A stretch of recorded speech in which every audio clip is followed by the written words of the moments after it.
जय यीशु। प्यारे बच्चों, आइए हम अपने विश्वास प्रशिक्षण श्रृंखला में आगे बढ़ने से पहले ईश्वर को याद करें।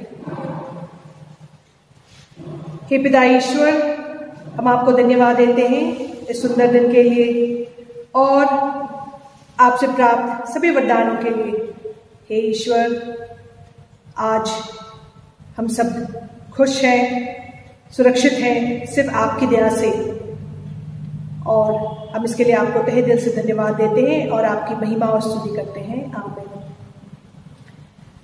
तो बच्चों, आज हम अपने विश्वास प्रशिक्षण श्रृंखला के 14वें पाठ पर आ चुके हैं और मैं आशा करती हूँ कि आपने पिछले रविवार 13वें पाठ के प्रश्न उत्तर अपने उत्तर पुस्तिका में लिख लिए होंगे। तो आज के पाठ है मुक्ति कार्य में मां मरियम की भूमिका। मुक्ति कार्य में मां मरियम की भूमिका। मैं आपको एक छोटी सी कहानी सुनाने जा रही हूँ। कहानी नहीं, ये हकीकत है एक सिस्टर के बारे में, और उस सिस्टर का नाम क्या है? सिस्टर रानी मरियम। आपने जरूर सुना होगा सिस्टर रानी मरिया के बारे में। सिस्टर रानी मरिया का जन्म केरल में हुआ था और युवा अवस्था में ही उसे बहुत तीव्र इच्छा जागृत हुई कि वो ईश्वर और गरीबों की सेवा करें, और उन्होंने अपने मन में ठान लिया था कि वो ईश्वर की सेवा करेंगी, और उन्होंने एक धर्म संघ में प्रवेश किया। और वो धर्म संघ में प्रवेश कर वो अपने कर्तव्य का बहुत ही निष्ठा पूर्वक पालन करती थी। वो अपने विश्वास में दृढ़ थी और अपने काम प्रतिदिन करती रही। फिर उसे इंदौर जाने का मौका मिला। उसे अपने धर्म संघी के द्वारा इंदौर भेजा गया, जहां वे कार्य करने लगी। और वहां उन्होंने देखा कि गरीबों पर बहुत अत्याचार हो रहे थे। अमीर जो थे वो गरीबों पर बहुत अत्याचार करते थे और उनसे बहुत काम कराते थे और उन्हें बहुत ही कम पैसे देते थे। तो सिस्टर रानी मरिया ने आदिवासियों का साथ देने का संकल्प लिया और वे उनको एकत्रित किया और उन्हें अपने जो हक है उसके बारे उनको बताया। और वे उनके साथ में अमीरों के साथ अमीरों जो अत्याचार करते थे उनके बारे में उन्होंने बताया। और जो अमीर लोग थे वे सिस्टर रानी मरिया के इस काम से बहुत ही क्रोधित हो गए, क्योंकि वे सभी आदिवासियों को उनके प्रति भड़का रही थी और उन्हें वो वास्तव में उनका जो हक था वो दिलाना चाहती थी। तो इस कारण जो अमीर लोग थे बहुत ही गुस्से हो गए और वे उन्हें धमकी देने लगे और उन्हें मारने का प्लान बनाने लगे। फिर भी सिस्टर रानी मरिया डरी नहीं। वे बहुत ही साहस के साथ उनको संगठित किया और महिलाएं भी आगे आई और महिलाओं को उन्होंने बताया कि उनको अपने हक के लिए लड़ना है।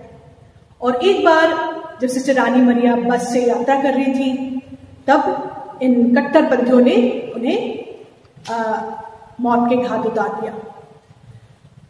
सिस्टर रानी मरिया हमारे बीच तो नहीं रही, परंतु हम देखते हैं उसकी जीवन मुक्ति की दास्ता बन गई। तो हम जानते हैं सिस्टर रानी मरिया को धन्य घोषित किया गया है और सिस्टर रानी मरिया की जीवनी से सभी लोग प्रभावित हुए।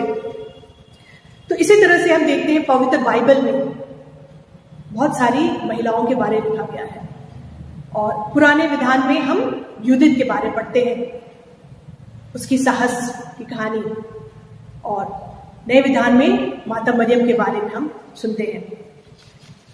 तो हम देखते हैं पुराने विधान में यूदित कैसी वो एक महान और साहसी महिला बनी। हम पढ़ते हैं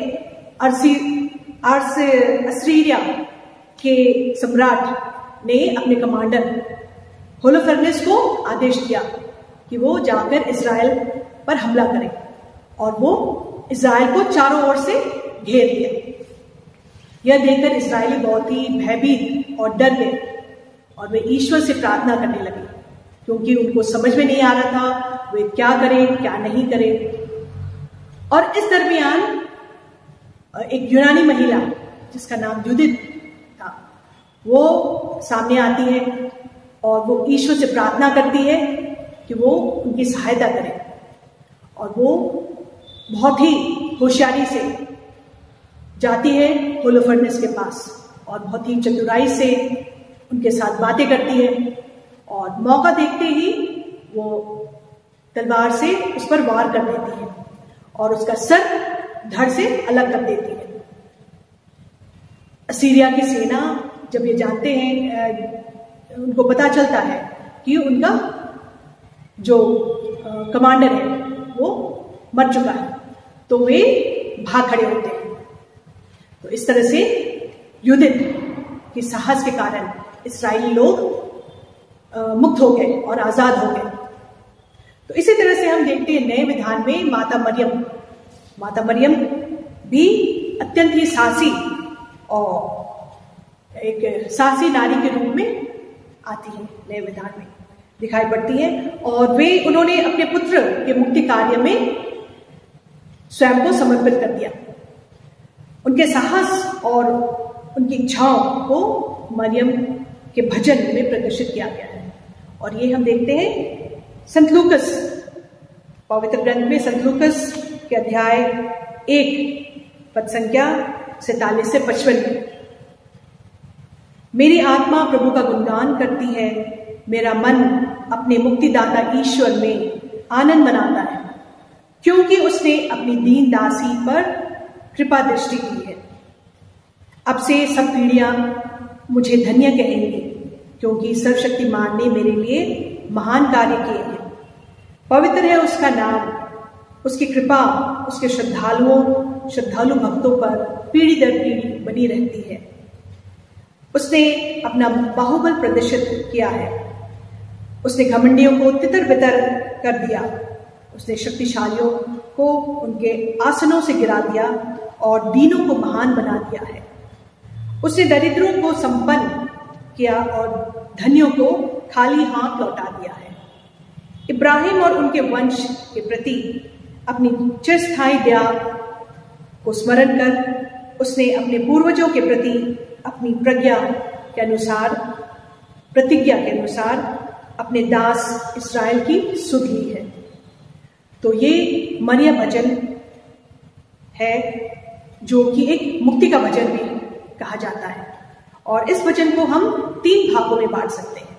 पहला ईश्वर की महिमा, दूसरा ईश्वर की महानता और तीसरा त्रिविध मुक्ति जिसे ईश्वर हमें प्रदान करते हैं। ईश्वर की महिमा कैसे है, ये पवित्र ग्रंथ संत लूकस के में पढ़ते हैं हम, अध्याय 1 पद संख्या 47 से 49 तक। मां मरियम ईश्वर की महिमा गाती है, क्योंकि वह ईश्वर की मां बनने जा रही है। और ईश्वर की महानता हम देखते हैं संत लूकस अध्याय 1 पद संख्या 49 से 50 तक। ईश्वर की महानता का बखान करते हुए मां मरियम कहती है, ईश्वर पवित्र, सर्वशक्तिमान, दयालु और सर्व सामर्थ्यवान है। और तीसरा बिंदु त्रिविध मुक्ति जिसे ईश्वर प्रदान करता है। संत लूकस अध्याय 1 पद संख्या 51 से 55। माता मरियम ईश्वर के कार्यों को क्रांतिकारी कार्य मानती है। उनका कहना है कि ईश्वर ने 3 प्रकार की क्रांति की है। सर्वप्रथम राजनीतिक क्रांति, दूसरा सामाजिक क्रांति और तीसरा सांस्कृतिक एवं धार्मिक क्रांति। पहला राजनीतिक क्रांति, उसने शक्तिशालियों को उनके आसनों से गिरा दिया और दीनों को महान बना दिया। दूसरा सामाजिक क्रांति, उसने दरिद्रों को संपन्न और धनियों को खाली हाथ लौटा दिया। और तीसरा सांस्कृतिक एवं धार्मिक क्रांति, इस्राएली ये समझते थे कि प्रभु केवल उनके लिए ही आए हैं और वे सिर्फ इस्राएलियों की मुक्ति करेंगे। पर माता मरियम हमें बताती है कि अपने भजन में कि ईश्वर सभी मनुष्यों के लिए इस धरती पर आए। और प्रभावशाली धार्मिक नेता अत्यंत गर्व के साथ कहते थे कि ईश्वर के वे चुने हुए वंश हैं, परंतु वे दोनों और ईश्वर दोनों अशिक्षितों और तुच्छ एवं पापी लोगों के पास आए थे। वे उनके उद्धार करने के लिए आए थे। और मां मरियम कहती है, उसने घमंडियों को तितर बितर कर दिया और दीनों को महान कर दिया। इस प्रकार माता मरियम के भजन में त्रिविध क्रांति अर्थात राजनीतिक, सामाजिक एवं धार्मिक और सांस्कृतिक क्रांति दिखाई देती है। इसलिए माता मरियम के इस भजन को हम मुक्ति का भजन एवं स्वतंत्रता के लिए क्रांति का भजन भी कहते हैं। और माता मरियम मुक्ति योजना में उनकी क्या भूमिका है, ये हम जानते हैं। माता मरियम के भजन उनके जीवन का प्रतिबिंब है और उन्होंने मुक्ति कार्य में प्रभु यीशु का अंत तक साथ दिया है और वे उनके वचनों में चलकर पूर्णतः सहयोग किया। माता मरियम नाज़रेत की एक साधारण महिला थी जिसे ईश्वर ने चुना और उन्होंने प्रभु यीशु की मां बनने के लिए बुलाया और वह बहुत ही सरलतापूर्वक उसे स्वीकार करती है। संत लूकस अध्याय 1 में हम पढ़ते हैं पद संख्या 38, देखिए मैं प्रभु की दासी हूं, आपका कथन मुझ में पूरा हो। वे स्वीकार करती हैं कि वे प्रभु ईश्वर की मां बने जब ईश्वर उन्हें बुलाते हैं। और यद्यपि वे जानती थी कि पुत्र प्रभु यीशु को दुख भोगना पड़ेगा और मरना होगा, फिर भी उन्होंने उनके मुक्ति कार्य में भरपूर सहयोग किया और उन्होंने ईश वचन को अपने हृदय में संजो कर रखा और जीवन में उसे अपनाया और इस प्रकार प्रभु यीशु की प्रथम शिष्य भी बने। संत लूकस अध्याय 2 पद संख्या 15 से 19 तक।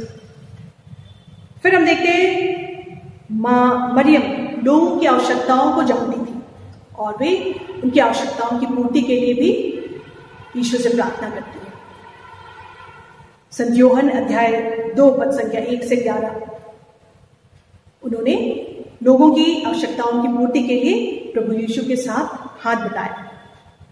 और संत यूहन्ना अध्याय 2 पद संख्या 5 में हम देखते हैं उन्होंने लोगों को सलाह देते हुए कहा, वे तुम लोगों से जो कहते हैं वही करना। आगे हम देखते हैं संत यूहन्ना अध्याय 19 पद संख्या 25, यद्यपि प्रभु यीशु के सारे शिष्य उन्हें छोड़कर भाग खड़े हुए, लेकिन मां मरियम अत्यंत साहस के साथ अंत तक क्रूस के पास अपने पुत्र के साथ रही। और संत यूहन्ना अध्याय 19 पद संख्या 27, क्रूस पर मरने से पहले प्रभु यीशु ने अपनी मां को हमारी माता के रूप में हमें प्रदान किया जब उन्होंने यूहन्ना से कहा, यह तुम्हारी माता है। और प्रेरित चरित्र अध्याय 2 पद संख्या 1 से 4, वे पेंतुकोस के दिन तक पवित्र आत्मा की प्रतीक्षा में प्रेरितों के साथ प्रार्थना करती रही। तो इस तरह मां मरियम प्रभु यीशु के मुक्ति कार्य में पूर्णतः सहयोग किया। तो बच्चों, हम इस पाठ से क्या जीवन आदर्श ज्ञान करते हैं? मैं मां मरियम के मुक्ति भजन को अपने जीवन संगीत बनाऊंगा। मैं माता मरियम के सभी सद्गुणों जैसे सरलता, दीनता, आज्ञा पालन, दया और साहस को अपनाऊंगा। तो बच्चों, अब हम इस पाठ के प्रश्नावली की ओर बढ़ते हैं और पहला प्रश्न है, युदित के साहसिक कार्यों का वर्णन कीजिए। हमने पढ़ा और सुना भी, पुराने विधान में जो महिला थी ईश्वर की कार्य में आगे बढ़ी, वो युदित थी और जब असीरिया के सम्राट ने आदेश दिया अपने कमांडर को, होलोफर्नेस को, कि वो जाकर इसराइलियों पर आक्रमण करें, उन्होंने जाकर इसराइल को चारों ओर से घेर लिया और इसराइली डर गए, भयभीत हो गए। फिर वे ईश्वर से प्रार्थना करने लगे क्योंकि उनको समझ में नहीं आ रहा था और क्या करें और क्या ना करें। तो इसी दरमियान एक साहसी यूनानी महिला युदित, जिनका नाम था, वो सामने आती है और वो ईश्वर से प्रार्थना करती है, ईश्वर की सहायता मांगती है और वो जाकर होलोफर्नेस से बातें करती है, बहुत चतुराई से बातें करती है और मौका देखते ही तलवार से उस पर वार कर देती है और उसका सिर धड़ से अलग कर देती है। तो ये जानकर असीरिया की सेना भाग खड़ी होती है और इसराइली आजाद हो जाते हैं। फिर दूसरा प्रश्न है, मां मरियम के मुक्ति भजन में किस प्रकार ईश्वर की महिमा का वर्णन है। मां मरियम का भजन एक मुक्ति गान है और यह भजन 3 भागों में बांटा गया है। पहला, ईश्वर की महिमा, क्योंकि मां मरियम ईश्वर की महिमा गाती है और जब उसे ईश्वर की मां बनने चुना जाता है। दूसरा, ईश्वर की महानता, मां मरियम ईश्वर की महानता का बखान करती है और वो कहती है ईश्वर पवित्र है, सर्वशक्तिमान, दयालु और सामर्थ्यवान है। आगे हम देखते हैं तीसरा प्रश्न, मां मरियम के भजन में निहित 3 प्रकार की क्रांतियों को समझाइए। तो पहला है, हमने देखा त्रिविध कार्य, त्रिविध मुक्ति, जिसे प्रभु ईश्वर प्रदान करता है। पहला है राजनीतिक क्रांति, उसने शक्तिशालियों को उनके आसनों से गिरा दिया और दीनों को महान बना दिया। दूसरा, सामाजिक क्रांति, उसने दरिद्रों को संपन्न और धनियों को खाली हाथ लौटा दिया। और तीसरा है सांस्कृतिक एवं धार्मिक क्रांति। इस्राएली ये समझते थे कि प्रभु यीशु केवल उनके लिए आए हैं और इसके विपरीत मां मरियम हमें बतलाती है, अपने भजन में स्पष्ट करती है कि ईश्वर सभी मनुष्यों के लिए आए थे, वे समस्त मानव जाति की मुक्ति के लिए आए हैं। और चौथा प्रश्न हम देखते हैं, मुक्ति विधान में माता मरियम की भूमिका क्या है।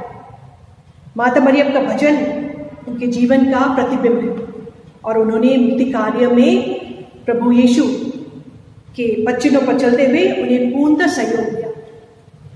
माता मरियम का जन्म नाज़रेत में एक साधारण परिवार में हुआ था और वे एक साधारण स्त्री थी। उन्होंने प्रभु यीशु की मां बनने के लिए ईश्वर की बुलाहट को स्वीकार किया और उन्होंने उसे स्वीकार करते हुए कहा, देखिए मैं प्रभु की दासी हूं, आपका कथन मुझ में पूरा हो जाए। और यद्यपि वे जानती थी कि प्रभु यीशु उनके पुत्र को दुख भोगना पड़ेगा और मरना पड़ेगा, फिर भी वे साहस के साथ उनका सहयोग करती है, उनके मुक्ति कार्य में उनका भरपूर सहयोग किया और उन्होंने ईश वचन को अपने हृदय में संजो कर रखा और जीवन में उन्हें अपनाया। इस प्रकार वे प्रभु की प्रथम शिष्य भी बने। पांचवा प्रश्न, मुक्ति दिलाने वाली मां मरियम का अनुसरण आप अपने समाज में कैसे करेंगे। हमने सुना माता मरियम लोगों की आवश्यकताओं के बारे में जानती थी और उन्हें सलाह भी देती थी, इसलिए उन्होंने उनकी आवश्यकताओं के लिए की पूर्ति के लिए प्रभु यीशु के साथ हाथ बटाया। तो हम भी प्रयास करेंगे कि हम अपने आसपास में और अपने समाज में मां मरियम के जैसे लोगों की सहायता करें, लोगों की मदद करें और एक अच्छा उदाहरण दें। तो बच्चों, ये सारे प्रश्नों के उत्तर आप अपने उत्तर पुस्तिका में जरूर लिखेंगे और याद करने का प्रयास करेंगे। आगे हम देखते हैं कंठस्थ करने के लिए। आपको कंठस्थ करने के लिए संत लूकस का हमने जो माँ मरियम की जो भजन आपको बताया, संत लूकस अध्याय 1 पद संख्या 47 से 55, ये आप कंठस्थ करने का कोशिश करेंगे। और ज्ञानवर्धन बातें, पवित्र बाइबल का समापन प्रकाशना ग्रंथ से है, लेकिन पवित्र बाइबल में से प्रेरित क्रांतिकारी मुक्ति कार्य अनवरता जारी है। जो सामूहिक कार्यकलाप आप यहां दिया हुआ है, आप व्यक्तिगत रूप से करने का प्रयास करेंगे। तो यहां स्वर्गदूत का मरियम को संदेश, गलीलिया के काना नगर में विवाह, प्रभु यीशु के सच्चे संबंधी, क्रूज के नीचे खड़ी माता मरियम, इन पर आप विचार विमर्श करेंगे और ये प्रश्नों के बारे आप अपने पुस्तक में लिख सकते हैं। पवित्र बाइबल में ये घटनाएं कहाँ घटित हुई और इन घटनाओं में माता मरियम के कौन कौन से सद्गुणों का पर प्रकाश डाला गया है। इन संदर्भ में माता मरियम को मुक्ति में सहयोग करने वाली के रूप में किस प्रकार दर्शाया गया है,